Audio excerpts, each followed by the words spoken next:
everyone. Welcome to the podcast series of NMIMS Bangalore, NM Broadcast. Today we have with us Mr. Gaurav Khemani, who graduated with an MBA from INSEAD and has been working since the past 20 years. He is currently the CEO of Rolik Ice Cream. He had been working in Dubai and took a bold decision of moving to India in 2016 to take over his father-in-law's business when he was planning to sell it outside the family. We welcome you, sir. Thank you for having me. So I'd like to start by asking you, how have the past 4 years in India been for you as the CEO of Rolik? Well, the past few years in India have been truly exceptional. After living out of the country for more than 14 years, the perception I had of India was very different to what I encountered when I came back. Needless to say, it has been an educational journey, and we've been building the foundation of a company that we hope will prosper for many generations to come. Right, sir. Moving on, we see that you have uplifted the brand from where it was under your guidance. Did you feel that building a rapport with your employees was a hurdle here? Well, I started my career as a waiter, and during my career, I've also been a car salesman, a bartender, and a warehouse picker, amongst other things.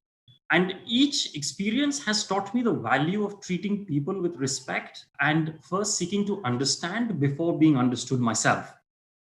And I believe that when you share a meal or chai with somebody and talk to them with respect and sincerity, then rapport follows. Hence, due to my experience and doing that, I believe building that initial rapport was not as difficult as I had estimated it to be earlier. That's actually true, sir. We understand because you need to be humble to know how the other person is in your place, right? Mm-hmm. Absolutely. Yes, sir. Now that we're talking about the beauty and complexity of finding common ground, could you throw some light on how you analyzed a change in your opinions and thinking, considering the huge difference in the geographic location of operations? I actually lived among expatriates for many years. And in Dubai, I mainly managed a team who were all expatriates before moving to Rolik. And I believe the people who choose to leave their homes and families to work in a foreign country have very different goals and ambitions to people who choose to stay behind. After coming back, I have actually come to appreciate the need for being a part of a family and a larger community in India than when I was living abroad. That's wonderful, sir. When moving to a new place to work, it's all about how positively we accept the change and adapt is all that matters. So moving on, what difference did it make to have your wife as your partner in your workspace as well? And how did you balance your personal and professional life? Oh, well.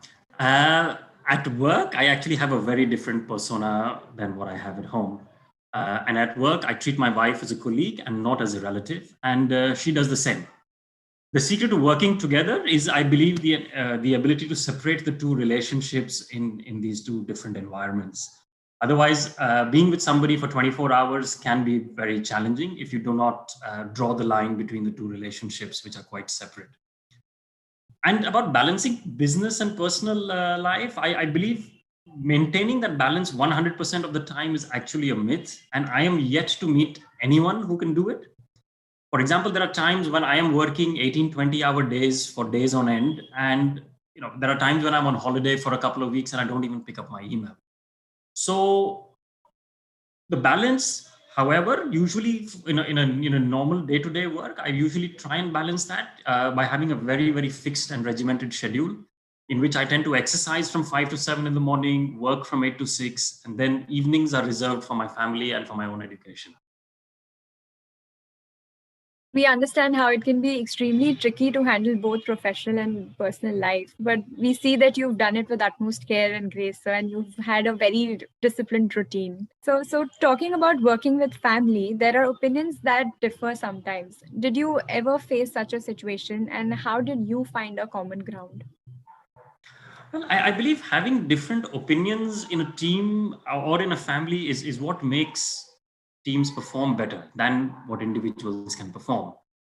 For example, if I was to go travel from my house to the airport, there are 5 different ways for me to get there. The destination remains the same, but the routes or the methods that one can take to be there are very, very different.